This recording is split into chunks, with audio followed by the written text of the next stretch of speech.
Hey, toy fans. Welcome back to another episode of the Toylines podcast. This is Ian Westhoff, and with me, as always, Tommy Romero. How you doing, Tom? All right.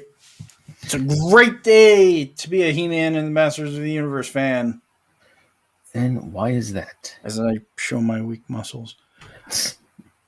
Oh my God, everything's coming out. We got prequels, we got comic talk, new figures, kids' books. I mean, you Candy name it. bars. Coffee. Candy bars, coffee.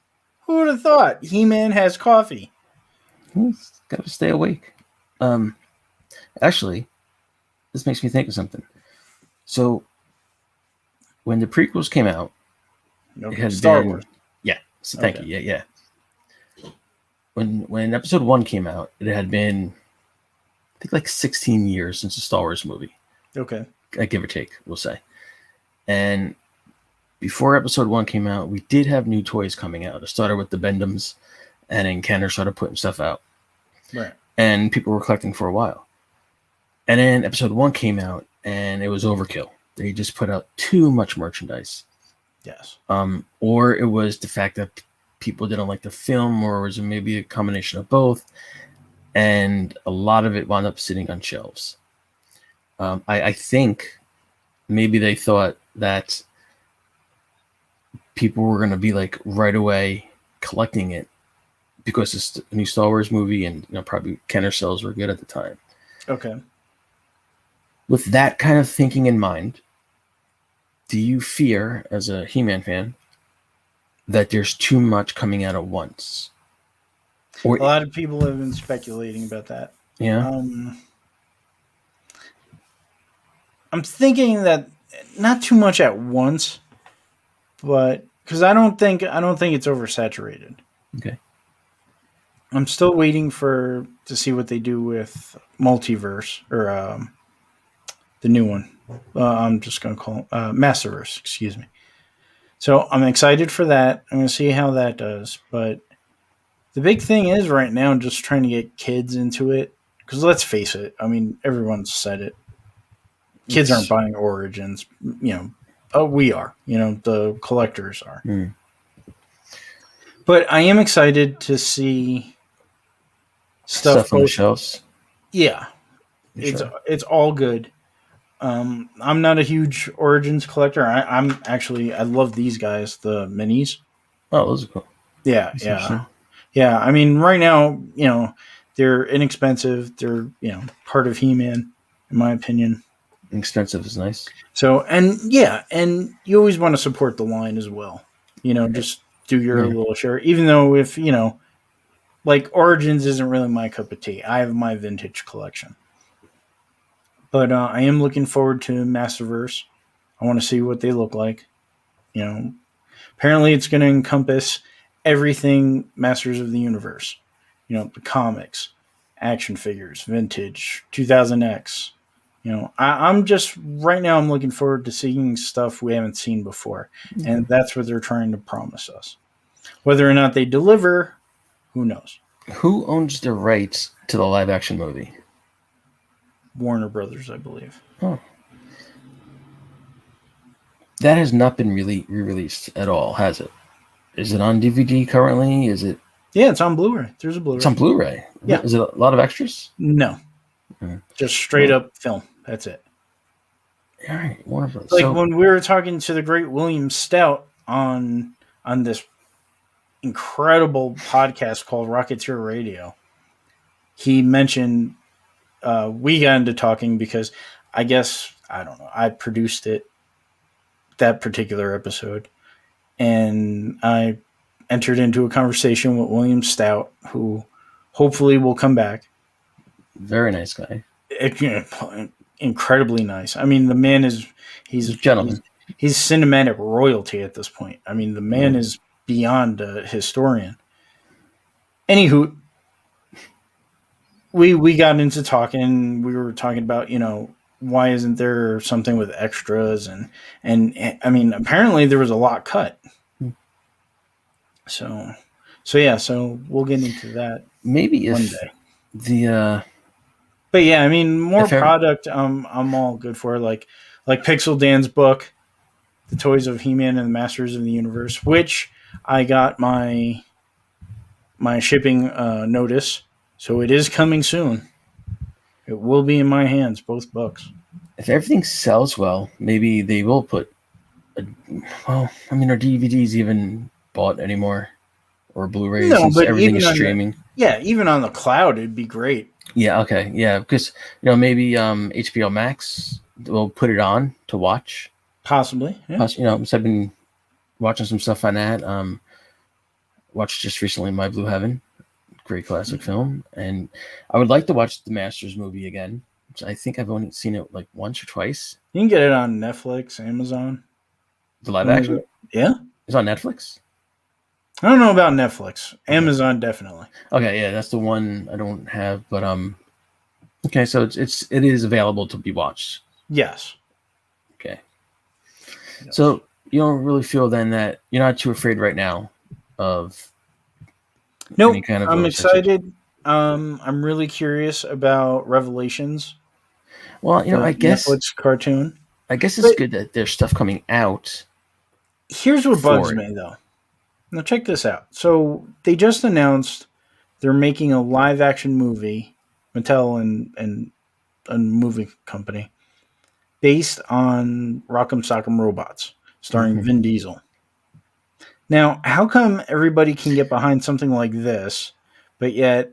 But didn't they make that movie with Hugh Jackman?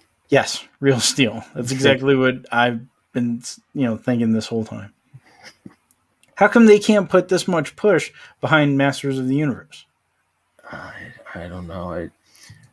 It's been in movie limbo hell for quite a while right now. But you know what? I'm okay with it. We have the Dolph Lundgren movie. I just want to see a great show from Kevin Smith and his crew. And if for some reason he can't provide that, maybe it's time to pass the baton to somebody else. But I'm very hopeful. I think this is going to be a great show. So, I'm looking forward to it. I can't wait. Say whether it's successful or not. Okay. Say within 5 years. Right. I'm going to say 5 years. The He-Man kind of dies out for a while. And you're going to have your collectors still. That's not going to disappear. No. Then you're around my age. Let's say you're a grandfather. Right. And suddenly who's ever in charge of Mattel reboots it and puts out the movie. A new movie? Yeah. So you're a grandfather. Okay. Right. And playing with my King He-Man. Right. You're King He-Man actually. And they're gonna finally make that live action movie. How do you feel about that? If it happens, of course, because that's fine as long as it's. Would you be happy? Or? As long as it's good, yeah, definitely. I'm still holding my breath for King Conan. It seems like, because I'll never forget that last scene from Conan the Destroyer. He's sitting on his throne with his crown, just chilling for another story to be told. It seems like a lot of the times things eventually get rebooted again or returned to. So see, that's weird though. I don't like reboots. Maybe we don't even call it a reboot, but I know I'm old, but I just. But here's the thing. So if something was popular, but it's at the point now where the entire cast and crew has passed, and they're making a new they're gonna make something. Right. I mean, I don't know if we should whatever the word is, reboot, a new version. Here, all right. Here's the thing. I was thinking about this the other day. So we got another Indiana Jones coming, and Harrison Ford, of course, is coming back. Right. And we cannot picture, at least I can't, anybody else playing Indiana Jones other than Harrison Ford. We can think about Tom Selleck. We can never technically know if he would have been good or not because we already have Harrison Ford in there. Right. So while that is like that, and just like with Robert Downey Jr., he's Iron Man, always. Batman, we've had how many people play Batman? Have you seen this? I have not, but I see it's on our news list. This is true. That's awesome. Who paid for that? That's what I want to know. It's the That's so same cool. people that wanted to bring back the Snyder Cut. Interesting. So for our audio listeners, we're looking at an actual billboard that's in Los Angeles right now that says "Bring back Tony Stark." And Hashtag Bring back Tony Stark to life. 4/24/21. it says up top, "For a beloved hero, please bring back." Yeah, that would be really cool. It would, but so Robert Downey Jr. He's been wishy-washy. Yeah, he's kind of saying that he'd come back in some capacity. Right. So I didn't mean to throw you off, but No, that's cool. you lit that up. It's an interesting point because, like, if you brought him back, would that take away from his sacrifice in Endgame? Yeah, same thing they do in the comics. I don't know. If maybe it's Stark from another universe. I don't know. Can you do as if he's some kind of mentor to Spider-Man in holographic form? Possible. Or do a film that I want to see him in What If. That's what I want. Do a what if version. Do a version sort of like they're doing a Black Widow, that even though she's dead, it's something that's previous that we're just finally seeing. I would like to see him in Armor Wars in some capacity. Well, that is even a cameo. Yeah, and that's supposed to be coming out through the MCU. Yeah. Sometime down the line. But getting back from no, that's yeah, right. Yeah, get back to your original point. So like Downey, to me, I can't see anybody else playing that. I can't. He's just perfect in that role. Right. But yet Batman, through from the movie serials, but just in our lifetime, we've had Adam West, we've had Michael Keaton, Val Kilmer, George Clooney, Christian Bale. What's the new guy? Robert Pattinson, whatever his name is. Yeah, Twilight. Right, Twilight. So why is it that certain characters can't have different actors in it? Like Superman, to me, is always going to be Christopher Reeve. Right. And as good as Brendan Cavill was. And Ralph. I thought Ralph was fine. Ralph, yeah. But it didn't look like, it wasn't Superman to me. And for my father, it's George Reeves. Wow, that's interesting. Okay. Like for my father, Batman he wasn't razzle dazzled by the Christopher Reeve movie. Huh? I don't even know if you saw it, to be honest with you. Wow. But you know what's funny? Now that you bring that up. But he's a kid in the 50s watching it. That's one reason. Yeah, but we grew up watching Adam West reruns. Reruns? What's a rerun? But yet our Batman is Michael Keaton. Now, so we grew up definitely watching the reruns. That's one of our first introductions to Batman live action was really Adam West. And as a kid, especially back then in the 80s, we didn't know, just it was Batman, we liked the theme song. Oh yeah, that was it. Like back then, Adam West was it. Who would have thought, there'd be a live action movie? Now, when I remember in 89, 89, right before the movie came out, everybody's, up in arms that Adam West wasn't playing. And I thought that was absurd, that they were like upset that it wasn't Adam West. Even as like a 14-year-old, I'm like, get the guy a break. We didn't even see the movie yet. And I was psyched for Batman. I cannot tell you. If I could go back and relive that summer, oh man. It was a crazy summer. It was great. It was Bryan Adams needs to sing a song the summer of '89 because that was my life back then. But it was kind of like you walked into the theater and there's Adam West, and you walked out and there's Michael Keaton, and Adam West was just sitting there kind of like homeless, like, please. But it is interesting though how some characters can be cast over and over, and but it doesn't really bother you. Like, oh, Christian Bale's playing Batman. Yeah, it's kind of cool. Yeah. Heath Ledger's playing the Joker. I can get that. Oh, cool. So it's interesting. I don't really know where my point was going with this, but I think eventually when they do another version of He-Man, whether it's 10 years or 5 years or 20 years or somewhere down the line, it's kind of like... Are you asking if I can accept another person other than Dolph Lundgren I wasn't, but I am now. Oh, okay.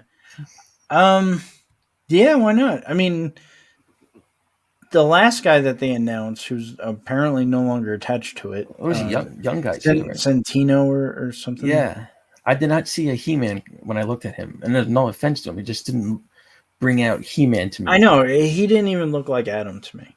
Yeah, and I think it's a tough role to cast in a way because you need some jack You dude. need an unknown bodybuilder. Yes, Is basically what it comes down to. yes. I Now, mean, look at Schwarzenegger when they created Conan.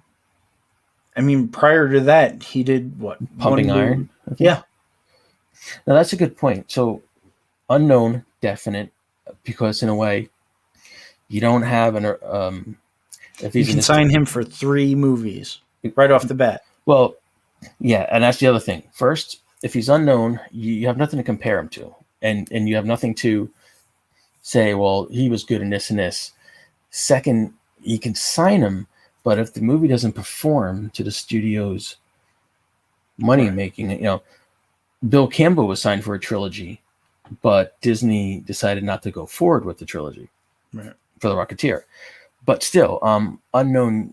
I agree. That was Bill Campbell's first movie, Rocketeer. So I think an unknown person to play He-Man, I think that's the way to go.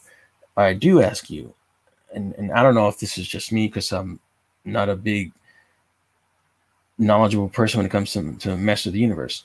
Should Adam not be scrawny but unmuscular, and when he becomes human, be muscular, or is that a personal opinion of people? What do you think?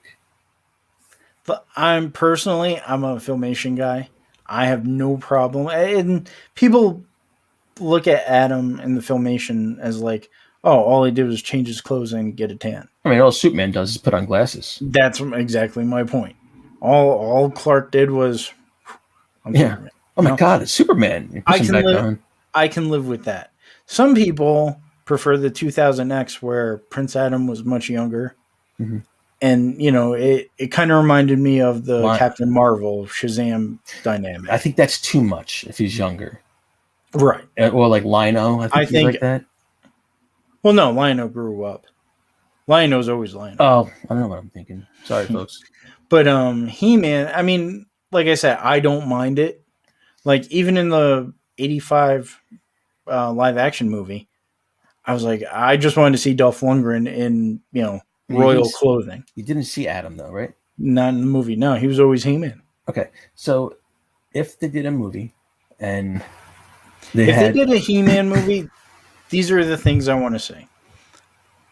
Toy accurate, not 100%, obviously, because they had a Beastman, and I believe that he was Beastman in the original movie. Honestly, you know what? I do think I would not go CGI with Beastman. I would do you don't have to. Yeah. Prosthetics. I mean, you get Rick Baker out of retirement, that dude could make you the perfect Beastman. But I feel prosthetics. I'm sorry. Go ahead. No, you're good. I want to see accurate, or at least close to accurate representation of characters I actually know, not these new guys. Although I will admit, I do like Blade.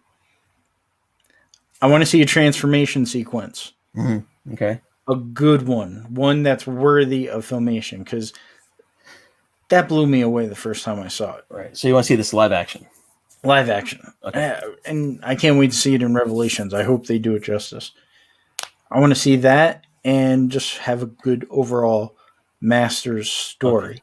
Okay. Good. So you didn't say craziness.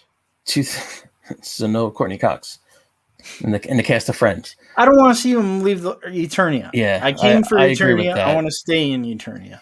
So if the live action, if they did one, if Adam is the same age, but he's just not as muscular, and when he transforms, he becomes muscular, it doesn't bother you? No, I could live with that. I've seen it in the comics. They've done it in Rob David's issues. So let's go with this. Final thought on this theory. I think you needed one more thing in that live action description. Battle Cat and Orca? Well, without a doubt, Battle Cat. How they do it, I don't even know. No, he has to be CGI. He'll get eaten.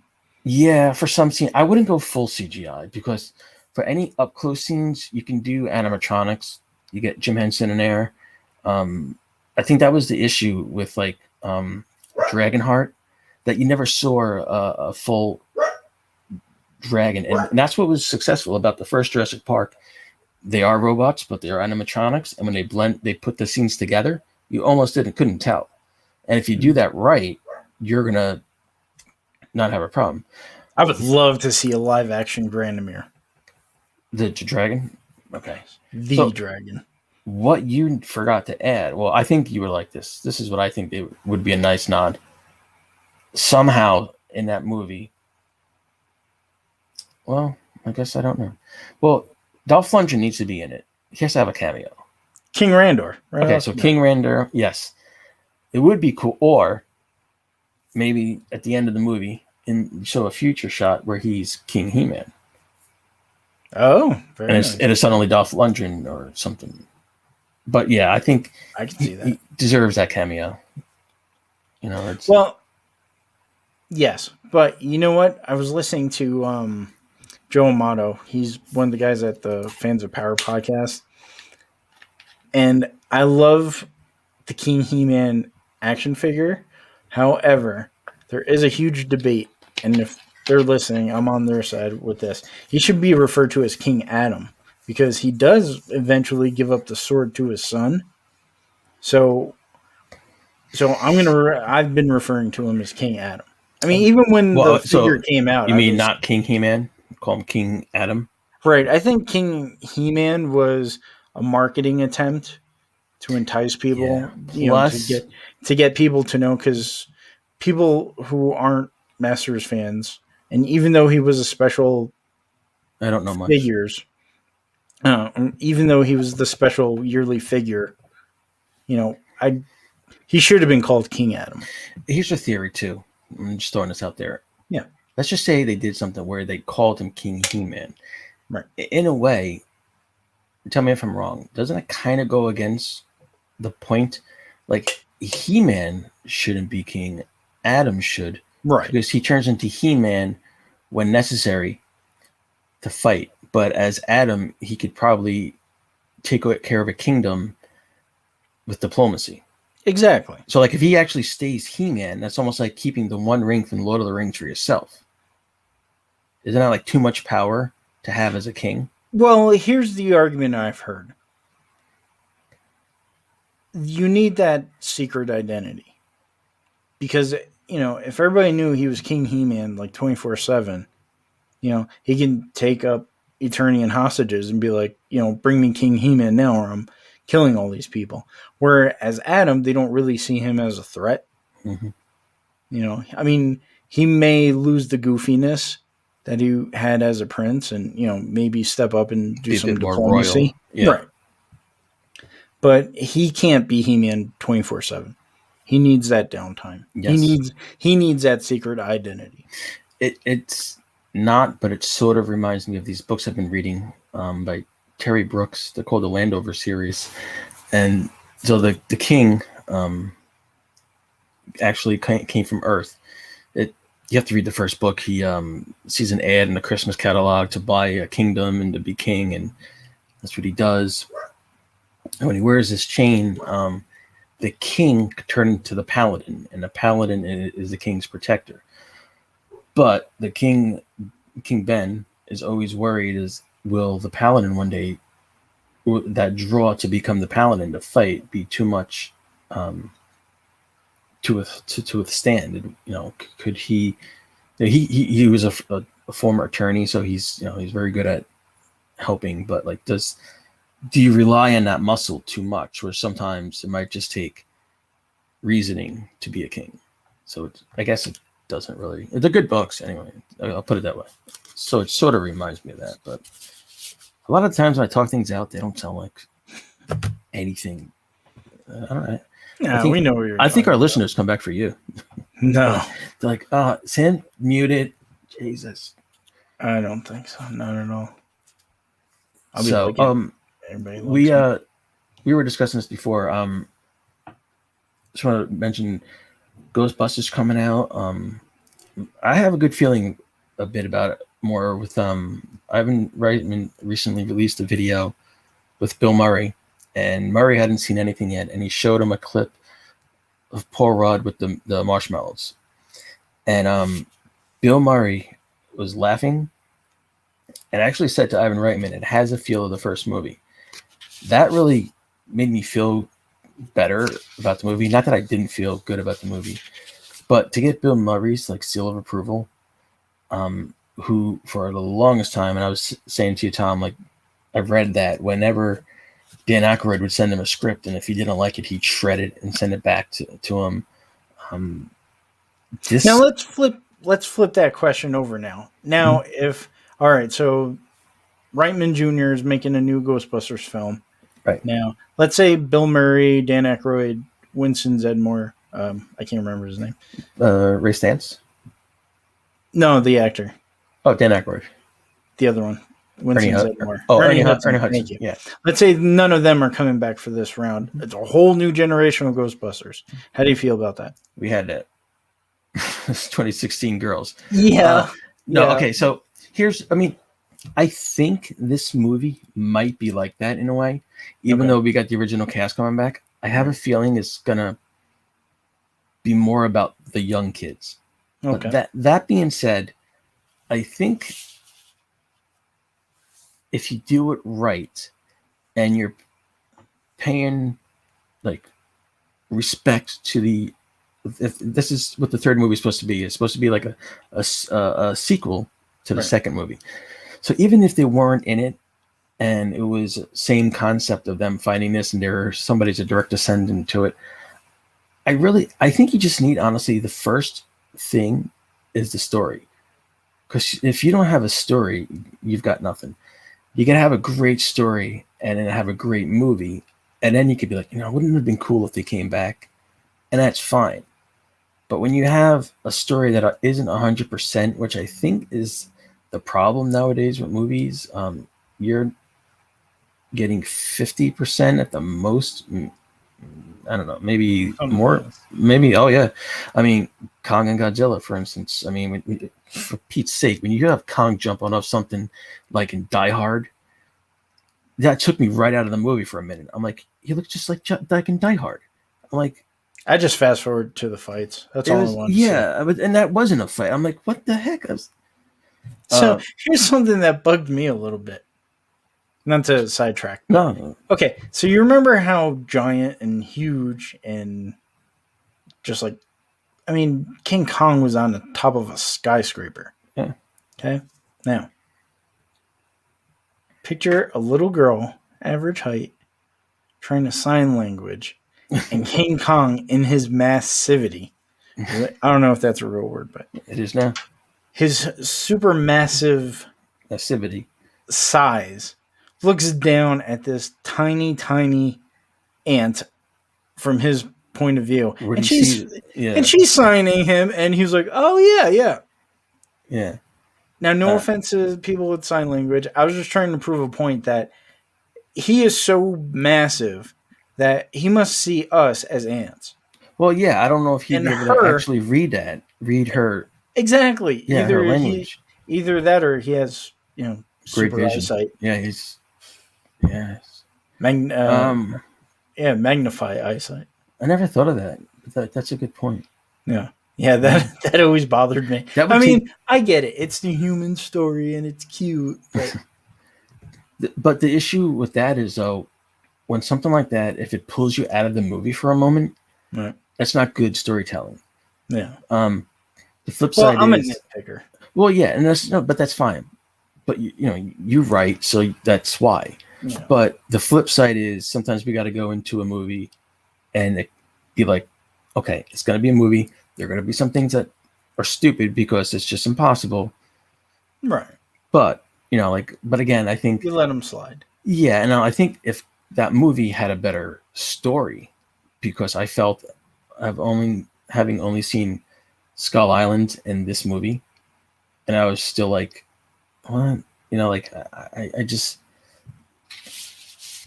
if you came into the Avengers, the first one, have not seen any of the other movies, I feel like you still would have been able to follow that movie. Okay, so if you didn't see Cap or Thor or any of that, so this is kind of like their Avengers in a way. Kong Yeah, vs. they're Godzilla. This is supposed what to they be. were Yeah, building at. You right. should be able to go into that movie not having seen them. If you did, you're going to get more out of it. But if you didn't, you should still be able to follow along. I mean, that's kind of like how I feel about it. I don't know. I think there's too many humans in all those stories. I could care less about the human. Yeah, if it's story. called the Monster Verse, I want to see more than 2 monsters, or 3 at the most.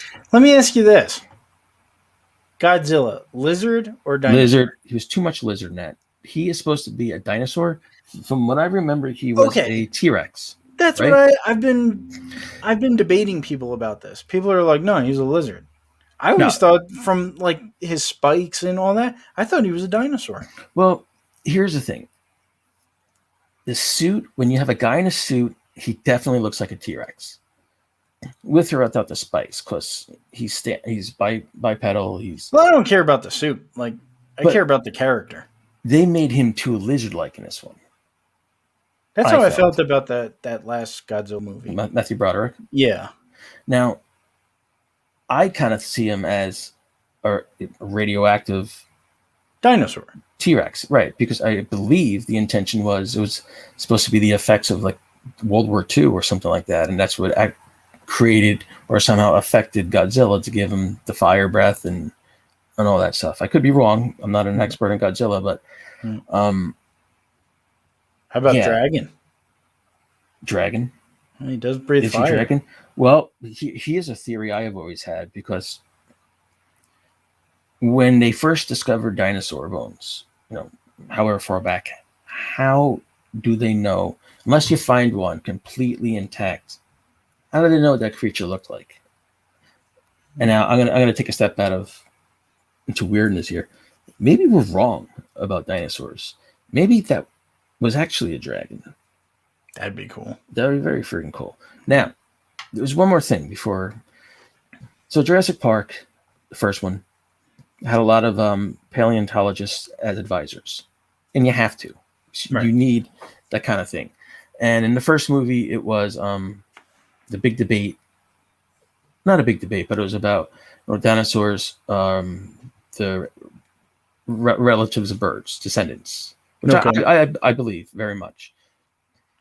In that movie, between the first 2 movies, we learned in the first one, their eyesight is based on movement, and by the second one, it's not. So science continued on, and the discoveries the paleontologists have been making was like, I don't think that's true. And we found more proof in the past couple of years of dinosaurs actually being covered with feathers or like a downy coat compared to their scales. Finally, just recently, I read, I think in Jurassic Park, they say they clocked a T-Rex at 65 miles per hour. I think. They do say they clock him at something, that he's quite fast. From what I read just recently on a website about dinosaurs, was that the T-Rex actually would probably only be as fast as a human walking or so. So that's at top speed. I mean, he's a big dude, and that they were saying the amount of T-Rexes in the world through those 65 or 60 whatever million years. I think there was like something billion, but they didn't live together at that time. So like the state of, I think Washington would have maybe fit 2 T-Rexes, because you got to figure the size of the dinosaur in an area, the food he would need. I think I'm going off on a tangent. So edit that out. Let's get into the news. Nice. So you want me to take the first one? He-Man. So this is the Revelations comic. Yes. This would be comic focuses on the Orlax, which is the creature. It's not a Dr. Seuss character, by the way. Kind of sounds like. No, they would have canceled him. This one's okay. The creature this is the creature that lives in Castle Grayskull in the Dungeon Great. As I asked you before, that was like that sticker at the bottom of the Castle Grayskull playset. This will be out in July. And Super 7's rug. They made a rug out of that. Oh, that's actually kind of cool. An actual rug. A rug. Do you have it? No, it's too expensive. Oh, that is kind of cool, though. I have no place to put it. on the That floor. is, oh yeah, it's a beautiful rug. I mean, Uh, and good quality too. oh, you know, it'd be cool. Oh, it wouldn't make sense. I'd say if you hang it as a tapestry, but it wouldn't make sense as a It's too tapestry. thick. Yeah, it would have to too be on the thick. floor. Yeah. That's actually kind of cool. I didn't know that. So, Masters of the Universe Revelations, a Dark Horse comic, is based on the upcoming Netflix show by Kevin Smith and Rob David. And Now, not too crazy about the artwork on the cover right now, but I'm looking at the regular cover. This cover, however, by Mike Mignola, masterpiece, right here. Now, the other cover, is that the interior artist or no? I don't know as of right now. I don't know if. Okay, so I know Tim Sheridan is the writer on this. Kevin Smith. He's and Rob David. He's also a writer on the Netflix show. So I'm going to say Mindy Lee was the artist on this. Right, and maybe Rico Renzi was the inker, possibly, and Darren Bennett might have been the colorist. So maybe, right, yeah. Go back to the other cover. I'm not too crazy about how Tila looks on this cover. Evil looks all right. Skeletor looks good. Skeletor looks good. I'm sorry. Tila's got a odd angle. Yes. So that's a He-Man. I don't like the fact that he's almost looking down too much. So you can't really get a good look at his face, and he's almost too far back when he should really be almost up front for. Well, I think that's a artistic thing. Could go to trying to get everybody. The next cover from him, the Magnolia. This is very interesting. It's awesome. I love it. That orange really pops right out. Skeletor is pretty interesting looking. He is. He looks like someone Hellboy would meet. Yeah. So He-Man's knee is really weird though. But so would you get this cover? Just the one you're going to go for? I'm getting both. Okay. I'm a crazed He-Man fan. But yes, the creature that lives inside Castle Grayskull is somehow tied to the Power Sword. So that's kind of weird. Yes. But we'll see how it all plays out. Yeah. This new comic will be released in July. So it is a prequel to the show. So I'm thinking hopefully August we'll see, or maybe late July we'll see Netflix with the show. How many issues? Is this a one issue? I don't know yet. No one's ever. Might be. I might have skipped it. I mean, it does say number 1, so who knows? Right. And then in other book news, the rebooted He-Man and Masters of the Universe, the kids show, is also coming out with a book. Now, this book is said to be an introduction to the characters in the world of Eternia. You can find it on Amazon for pre-order with a release date of October 5th of this year.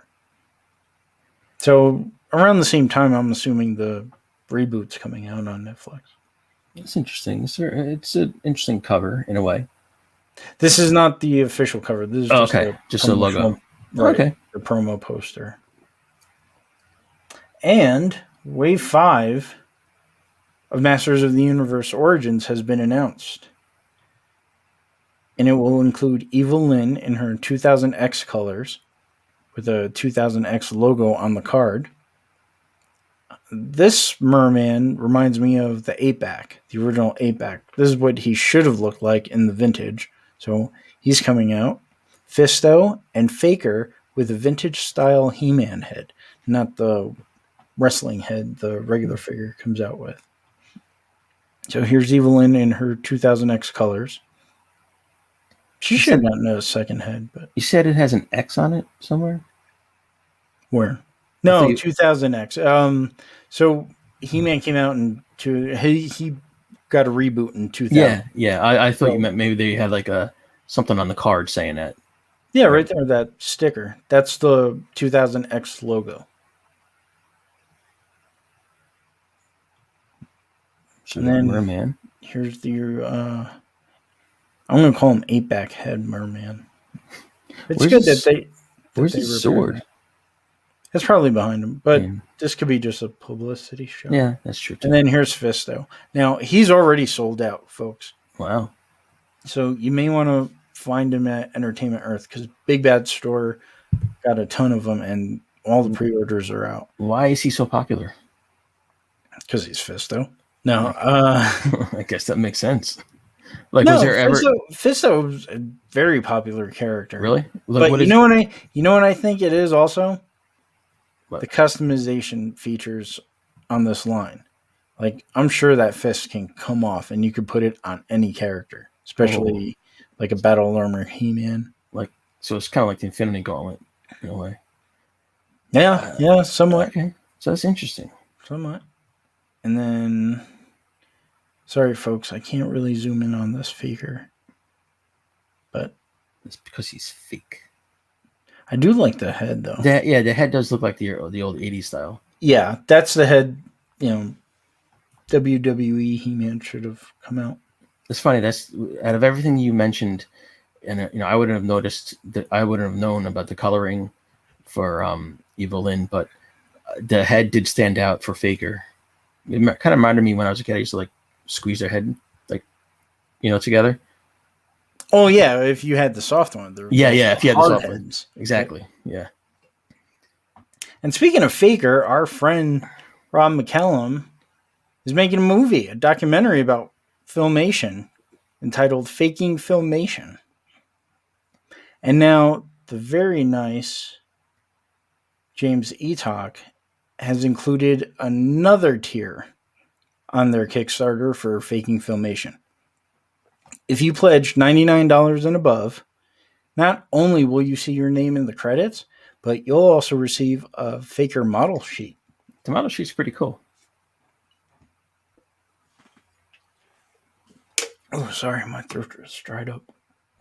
Yeah, really cool. And this is a figure-accurate Faker. Please support this. It's a great tale. I can't wait to see it. So, take the next one. So you got the Wave 6. I guess this is He-Man. We're talking. Yeah, it's Wave 6. The Origins. So the Green Goddess web store. This does. I don't know if this was a typo, but Beatman or Beastman. Beastman and his Lords of Power. Okay, and a deluxe Buzz. Oh, I'm sorry, deluxe Buzzsaw, Hordak, and the Wind Raider. Correct. I apologize for my reading on that. I was a little confused with some of them. So Hordak, this is just a variant. Okay. He has a buzzsaw popping out of his chest. I was thinking of Buzz Off. No. And what's Beastman Lords of Power? So originally when Masters was conceived, they were going to call it the Lords of Power. Oh, okay. They sculpted the original figures, but someone said it sounded too religious. So they decided on Masters of the Universe. I'm going to be honest with you. I think it's a good title. I did not think of that. I was thinking of, like the Lords of Kingdoms, and all of them are. Later on, there is a toy line called the Power Lords. Yes. I'm just. I wasn't the first thing that came to mind when I was actually like, wow, when you said that. Mm-hmm. Mondo has said that Keldor was their fastest selling figure, and Hordak is coming soon. That is a great picture. I can't wait. Now, the lighting on that is superb. I have seen 2 versions of this figure coming from Mondo. I've seen this version. That's a nice picture too. He's in vintage toy colors, the white face. He's not only black armor. He's like up in your face in this picture. Yeah, that's how I wanted it. I love this picture. This is a great picture. And the second version is the Filmation She-Ra blue version, where he has white head, black armor, blue arms. You know what I like about this? At least this picture of his face is you got the white and then you got the gray. That is a really cool looking character. I just love his whole aesthetic. Yeah. Like the face is gorgeous. I mean, I've always said this is the definitive. You wouldn't want to take him home. He's gorgeous, but he's a really I do want to take him home. That's right. As soon as Mondo says so. He is really looking. He's almost like, He is evil yeah, incarnate. like a That's how I'll say. skeleton or a I'll never orc or something. I'll never forget, and I told this to Joe Amato. I'll never forget the first time I saw Hordak. It was the commercial. Skeletor is coming out, and then all of a sudden Hordak shows up, and Skeletor just stopped in his tracks and ran the other way. I was like, "There's something more evil than Skeletor." He's like the emperor to Darth Vader. He is that exactly. He's Melkor to Sauron, or Morgoth, and somebody in Lord of the Rings, I forget, was higher than Sauron. I just And, thought that's cool. I just thought he's the epitome of evil. That's why I love the Horde so much. Did He-Man ever fight him so much? Too much? On the Christmas special, and when he found Adora. When you have somebody that cool looking and who's supposed to be that much of a villain, you got to pit your big guy up against them. Yeah, I wasn't too crazy about the goofiness on him on She-Ra, but I understand why they did it. But so, quick question: if they put a He-Man movie out, not Skeletor, but they put Hordak in it, in the sequel, okay, that makes sense. Hordak and the Evil Horde. Yes, that is a good. Are you guys listening, Matel? Or no, I could see him as the sequel, but yeah, I think you're right. The Thanos, the big baddie, Horde Prime. Who? Horde Prime. What's the difference, or who is that? So Horde Prime is he's the Emperor. Okay. Hordak would be like Darth Vader. And Vader would be like Tarkin in this kind of lineup? For all intents and purposes of this, like Tarkin kind of bossed Vader around in A New Hope. Oh, he did? Oh, yeah. No. I mean, No. Hordak is straight up number 2. I did not know that. I thought he was. I thought he was number 1. I didn't know that, actually. Yeah. So there's what is his name? Prime. Horde Prime. Horde Prime. What does he look like? Well, that's an interesting question. So there's been a couple of them. So in the Filmation series, he's just an electronic hand with some smoke and some robotic parts and stuff. No. The Horsemen for Classics basically did Hordak's face, but in red. That's kind of cool. With some Galactus-looking Jack Kirby armor. Oh, okay. Yeah. It was very. I mean, the Horsemen knew what they're doing. They're fans first. And then there was a magazine, British version. I believe it was a British magazine where he had tentacles or antennae. Excuse me. He had antennae coming out of his head. He looked more human in that version. Interesting. You're a font of knowledge, Tommy. I love this line. This line has been with me since I was, since I came out. So this is actually really cool. The Matel creation Shogun Warriors Skeletor. He is priced at $300. And can be found on Matel Creations website. When I actually saw this, I was first thing I thought it was excellent, and it made me think of my brother, because we had 2 Shogun Warriors when we were kids, and this is so cool. And I think it lends itself well to Skeletor. I think a trap drawer will look awesome. Oh yeah, but I don't know about He-Man, how his face will look. So, but this is really cool. I mean, he's got the little missiles on the leg, and I'm assuming his hand fires. And yes, it's just really cool. I mean, this goes back to Mattel's original line, the Shogun Warriors. Oh, they put that out? Okay. Yeah. Very cool. This is actually really nice. It's expensive, but it's really nice. Oh yeah, this look great for anybody's collection. Yeah. Even Toy Historian. I mean, this is great. It's very cool. $300. Yeah. So Tommy, tell us about the Factory Entertainment. Factory Entertainment has announced a limited edition prop power sword. Now, this is the power sword that is based on the vintage figure, not the Filmation version. 40 inches long. Look how and made of steel. That's incredible. I like the display. Oh. It's the shield. Yeah, that's nice. I also like the box it comes in. Ah. Yeah. This kind of reminds me of the 2000 Xbox when the sorceress presented Adam with the power sword for the first time. Except it's the Castle Grayskull symbol, not the asterisk. Now, this pre-orders are open now. $549.99 will be released January, February 2022. That is very cool. Now, as cool as this sword is, folks, there are other people. Now, I met this gentleman, Josh, from Blast Replicas.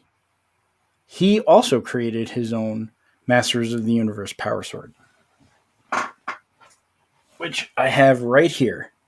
It is a beautiful replica of the Filmation sword. I'm gonna take the wheel from this for a second. Yep. And look how beautiful this is. Very nice.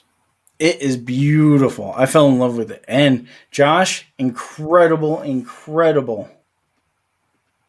designer and creator. He also makes the Sword of Omens, both versions, the small dagger when the Eye of Thundera is asleep, and the big one when Lion-O, needs his friends. So you can find him. I'm sure he'll be at PowerCon again this year, but you can look up Blast Replicas on Facebook, and you can put in your order for something. Now, this version, Factory Entertainment, $549. My Filmation one, loving it, nowhere near the price. Although it should be for this amount of quality, but it's not. And now let's get into some not interesting, but like some out there stuff. Like, did you know He-Man had his own coffee? I got nothing to say. I did not know.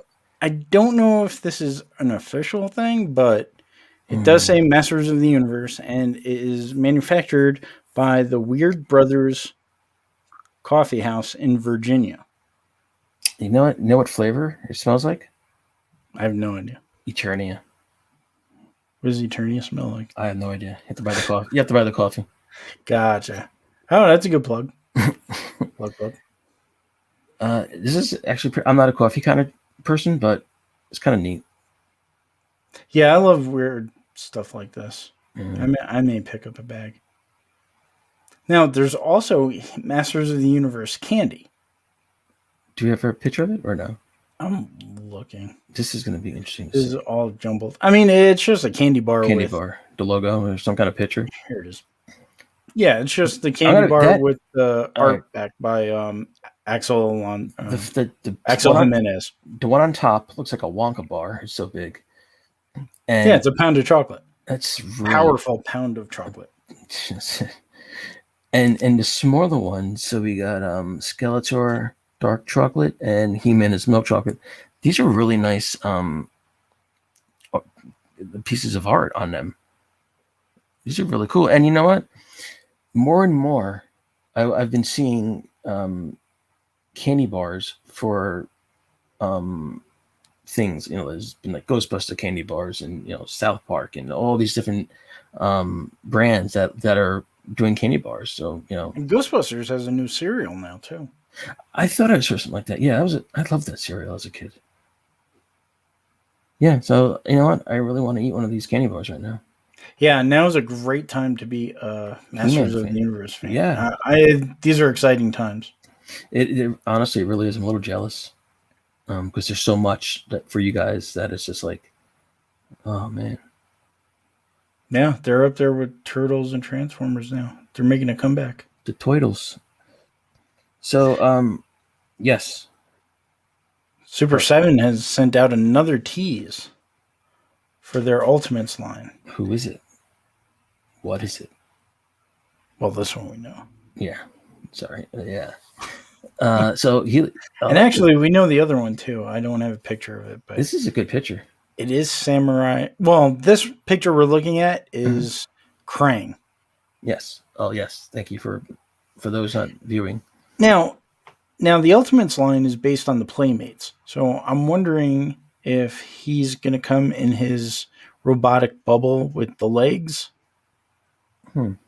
Or if he's, or if Super 7's going to surprise us with a full body Krang, like in the cartoon. But I doubt it because I don't think Playmates ever did one. I could be wrong about that, though. Would be cool, though. And Right. And then there's also a Samurai Leo for Ultimates. okay. Now, here's something I really want to get into with Ultimates. I want an Usagi Yojimbo figure. I mean, a really good one. Now Usagi's getting his own Netflix show also. Okay. So maybe when that comes out, we're gonna see some Usagi stuff, and I can't wait. Okay. Stan Sakai and his rabbits, man. I'm hooked. Speaking, here's another line that I'm hooked on. Mezco's 112 up for pre-order right now is Ultraman. $108. He comes with 2 heads, light up features. Ton of hands. Yeah, 12 pairs of hands. Light up eyes and chest timer features. You know what I would love to see them do into 112? Wow, that's really nice with the cape. I love the cape. I would really like them this removable brothers mantles. I don't know much about Ultraman, so I'm just kind of learning as I'm discussing. But now here's something cool too: breakaway buildings. So like for fights and stuff like that. Yeah, that's a smart idea. That's an incredibly smart idea. I mean, I would love to see them do the 112 Jet Jaguar from Godzilla. He helped Godzilla fight in a couple of movies. He looks like kind of Ultraman. That's what Ultraman always reminds me of. But yeah, that's me throwing that out there. So yeah, $108 right now on mezco.com. Good stuff. Here's some more good stuff from Lego. Yeah, this is cool. We have coming out, I believe, May 4th. We got R2D2. We have an Imperial Probe droid, yeah. And the Scout Trooper helmet. As well as Darth Vader. All $199 each. I'm going to say, out of all of them, I just wish Vader's helmet was a little bit bigger. But you want to put it on, don't you? Yes. Well, actually, I was thinking of like just because it has like that samurai shape to it. I kind of would like to see it come out. Yes. Yes, that's the first time I saw it. That's what I thought. It just looks like, actually, no, it does look like the old Kenner figure. If you want, as a point of reference, it is cool though. I wouldn't have the patience to build this thing. I can tell you. But also coming out from the Black Series, the 50th Lucasfilm Anniversary Star Wars figures based on the animated Clone Wars show. Nice. So here we have is Anakin.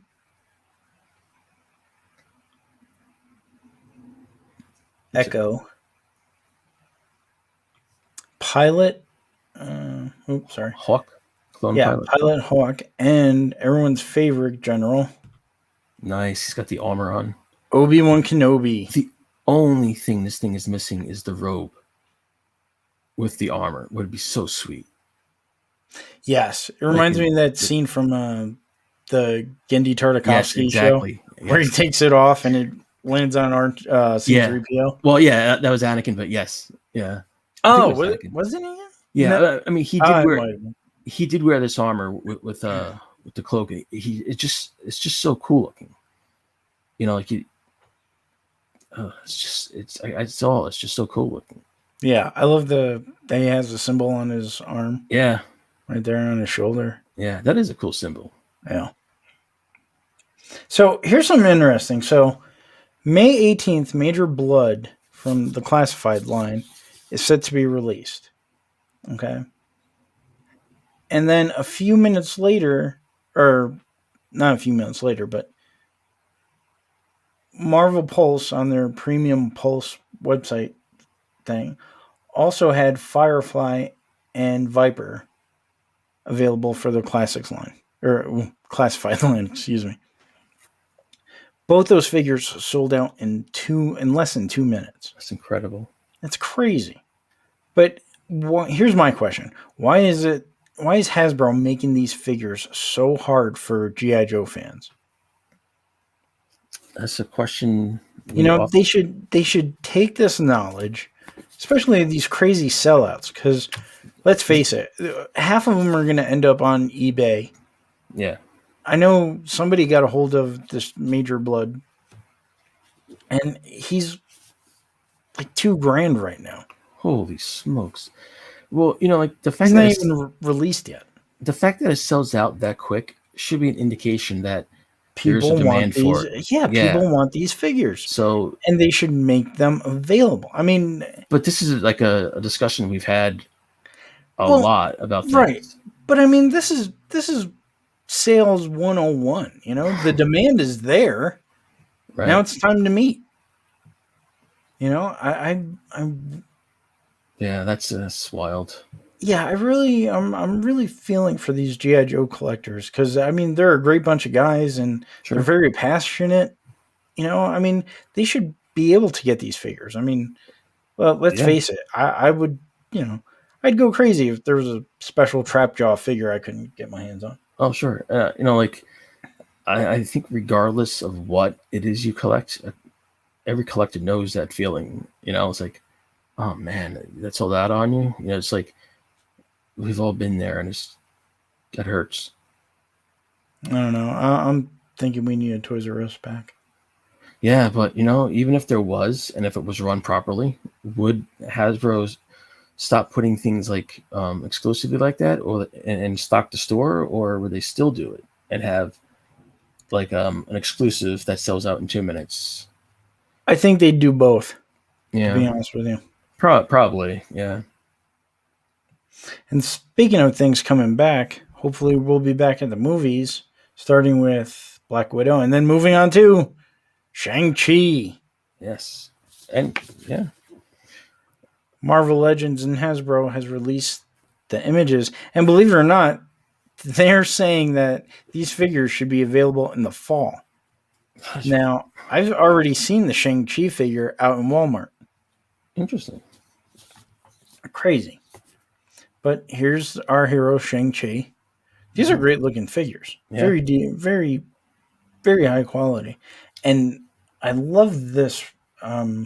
Actually, I'm jumping ahead. So the line will include Shang-Chi, Wing Wu, Death Dealer, another great looking figure.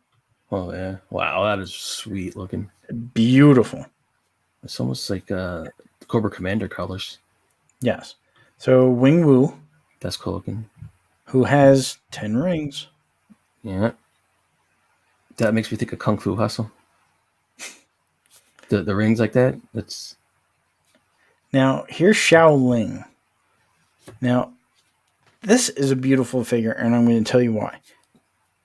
I don't know if you can see it on, for you YouTube viewers, but her texture on her shirt is reminiscent of like a basketball. Yes. That type of feel. Now, look at the black line work on her suit. Almost looks like silk or something. Yes. It like really pops. So this is a beautiful figure. I mean, even if she wasn't a Marvel character, this is a great action figure. Yeah. Like they really wanted to do something special, and I think they did it. I think this movie is going to be really good. I enjoyed the trailer, and it has that kung fu feel. What was that movie? Tom, do you remember? But the Sword. I think Jet Li was in it. Yeah, I don't watch that. Sorry. Yeah, it just the fighting in the movie looked really, really interesting. So I'm looking forward to this movie. Oh, the Hidden Tiger stuff? Yes. Okay. Yes, thank you. Yeah, Crouching Tiger. Yes. And then here's Katie. and she comes with a creature accessory here. I don't know who that is. Yeah, must be just for the movie. But here's another great looking figure too. And to round off the line, AI Iron Man that's pretty sweet. and Civil Warrior. Now, why did they inject these 2 extra characters? For the Build-A-Figure, right. Mr. Hyde. He is actually pretty cool looking.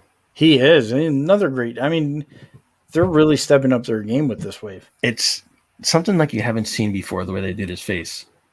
He's got the mutton chops and the bowler hat. He's very cool. Yeah, definitely. And so, according to Hasbro, they should be releasing in the fall, but like I said, they're popping up in stores now. Then let's move on to some NECA news. Very exciting. Here, you can take this one. So coming from NECA, we have Anthrax and Scumbag. Week 3. It is the weirdest thing to read out loud. There we are. Thank you. These are part of the NECA store exclusives. Could you imagine as a kid? This is week 3. Putting on your Christmas list, like, yeah, I want Scumbag for Christmas. And Anthrax. And the parents are like, what the hell's wrong with this kid? Like, it's such a crazy name. Yes. NECA's doing some great stuff with the animated show. I mean, they're going in deep. These colors are in deep. I mean, deep. I think each of these characters only showed up in 1 episode. I could be wrong. But look at the coloring on them as well. Oh, these are beautiful. Typical NECA fashion. But, I mean, these are very nice. Gorgeous. And speaking of something else that's gorgeous, April O'Neil did her coverage this week and showed us her April O'Neil figure packaging. That's actually kind of cool. It's a nice motif, yeah. Yeah. It's basically the scene where April's talking to police chief, upsetting him, and this was from, I guess, Shredder's hideout.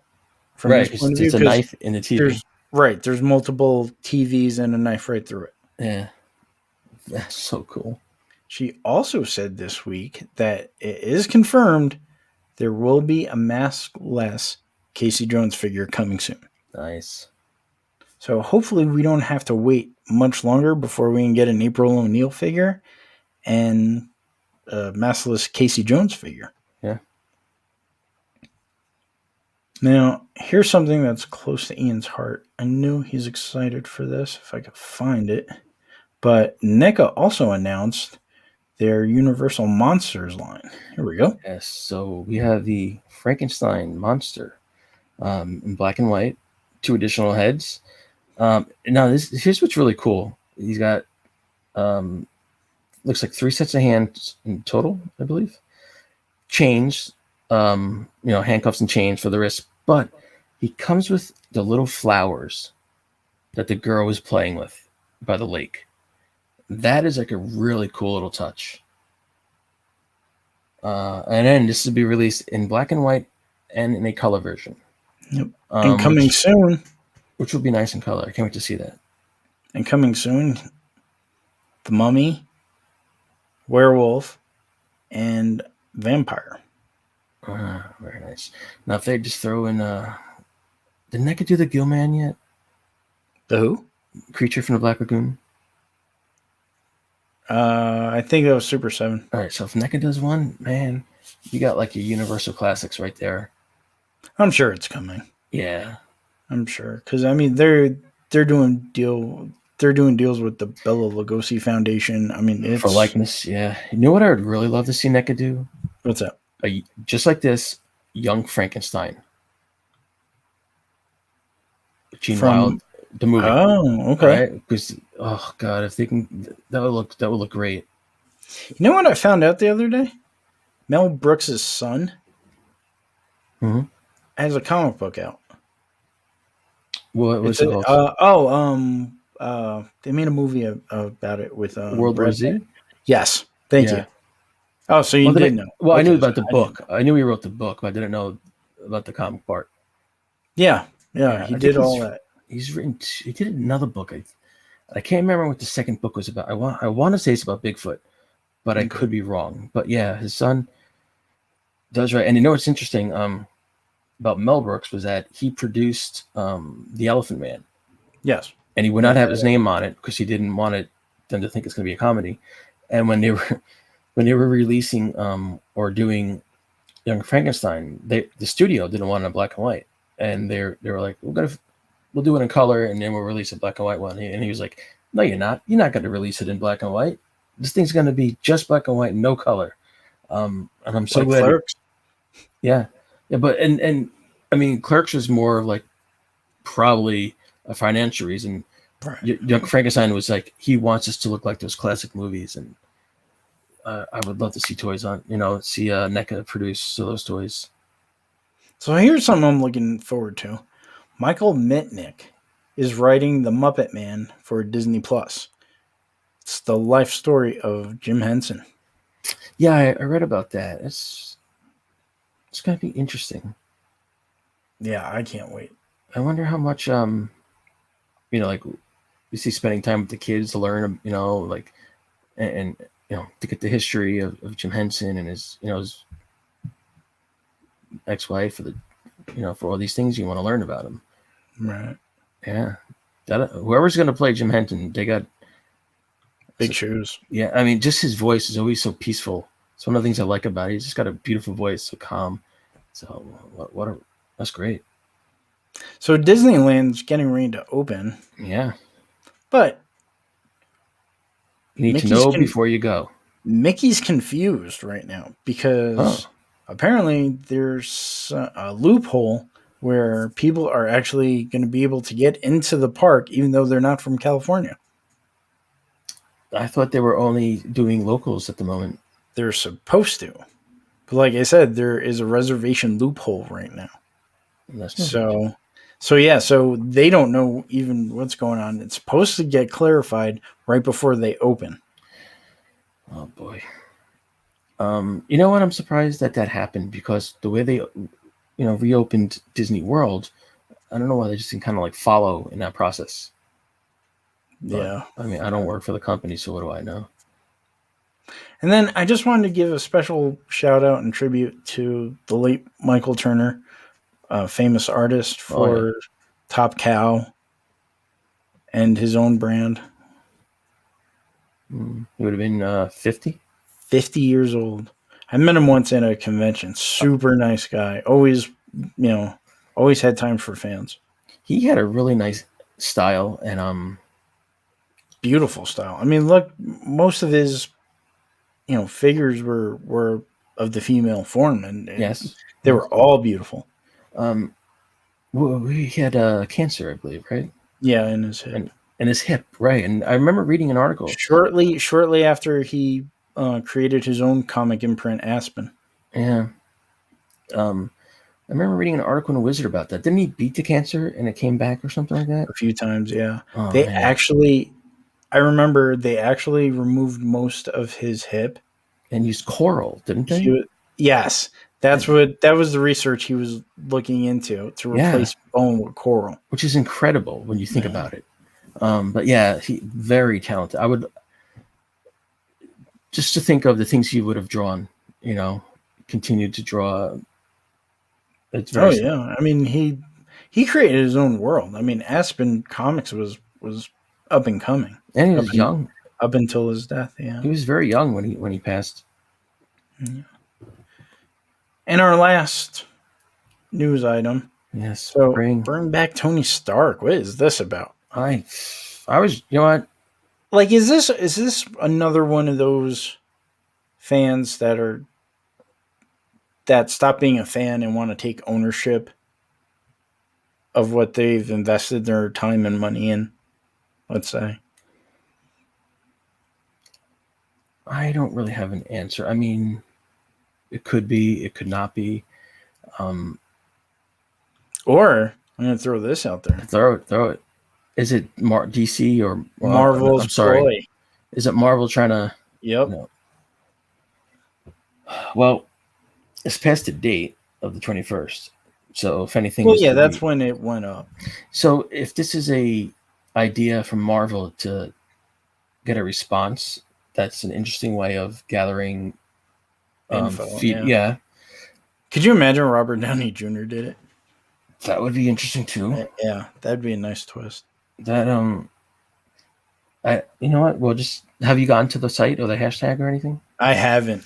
I just found out about this a couple of hours ago. So really, what needs to be done is just, we'll have to keep an eye on it and see what comes of it. Really, Yeah. Yeah. if anything, cool. If this is a marketing thing from Disney or Genius. exactly, yeah, Genius ploy. I mean, even without Tony Stark, I'm looking forward to Armor Wars. Yeah. So thank you to Brian Salvatore for our intro and outro music. If you're in the market to find any action figures or sell some, let's beat the scammers, especially the ones at Evil Bay. At hashtag collectors helping collectors. You can help others, have people help you. Thank you to Scott Knightlick over at Spectre Creative. As you already know, we are now on YouTube. Please subscribe, hit that bell, and tell a friend. I also want to thank our followers. Lately, we've just been growing in popularity, and I want to thank everybody that's joined us. Hope you're sticking for the ride. I promise it is going to get better. But yeah, thank you. Yeah, on Twitter, Instagram, you know, especially YouTube. YouTube, our channel's growing in popularity. That's great. And I just want to throw out a special thanks to George Garza, who just joined us as a subscriber. So thank you. Thank you, sir. It's We are on well appreciated. all of your favorite. No, you're good. We are on all of your favorite podcasting platforms.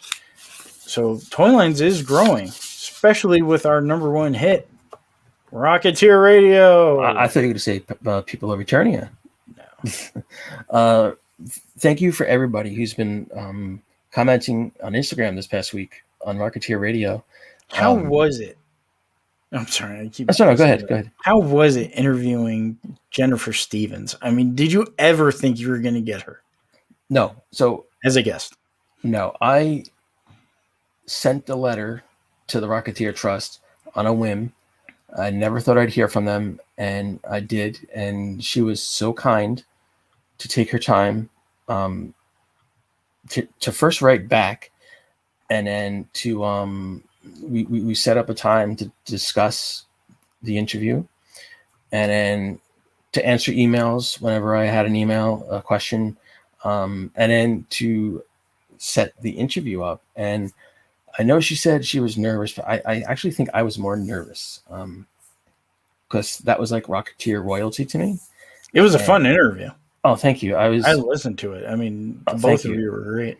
I really just wanted to get to know who Dave Stevens was as a person, as a brother, because you could read an interview and he'll discuss his career, but when she was saying how he was upset that the parents left behind his rubber bug collection, I still love that.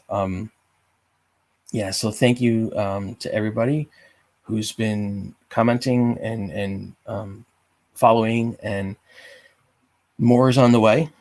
We got some things planned, working on more interviews. We're gonna do a viewing, Tom and I, of Rocketeer.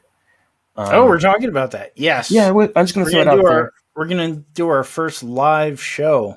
Yeah, I'm gonna be honest with you, folks. I'm worried about the live part, but we are gonna view the movie. So yeah, we don't have a date set yet. We're still working on it. But did Rocketeer have a director's commentary? No. Perfect. So here you go. And there were scenes cut out, as William Stout confirmed for us. So I think there's a lot of history of the making of that movie that comes out in drips and drabs when you get to interview people. So these are the things I want to learn. These are the things I want to, like, Rocketeer Radio to be about. So thank you to everybody. And everybody, please also listen to People of Eternia. I know Tom works very hard in the show. You got some stuff planned, don't you? You don't have to tell us, but I know you're We working on got some, things. yeah, we have some fun stuff coming up, and PowerCon's coming up. I was So about to we'll ask be you about covering that. that Yes, in that I was September. about to ask you what your plans were for PowerCon and people of Eternia. So that is awesome. Yeah, hopefully we can get some really good guests lined up, and So do you think you'll just do kind of like a Toy Fair coverage of it? Kind of let for oh people yeah, who can't go. yeah, Excellent. definitely.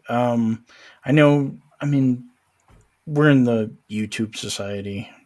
Everyone's going to be covering it, but Yeah, hopefully I can make mine just a little bit unique for you to tune in. yeah. Bring your vision.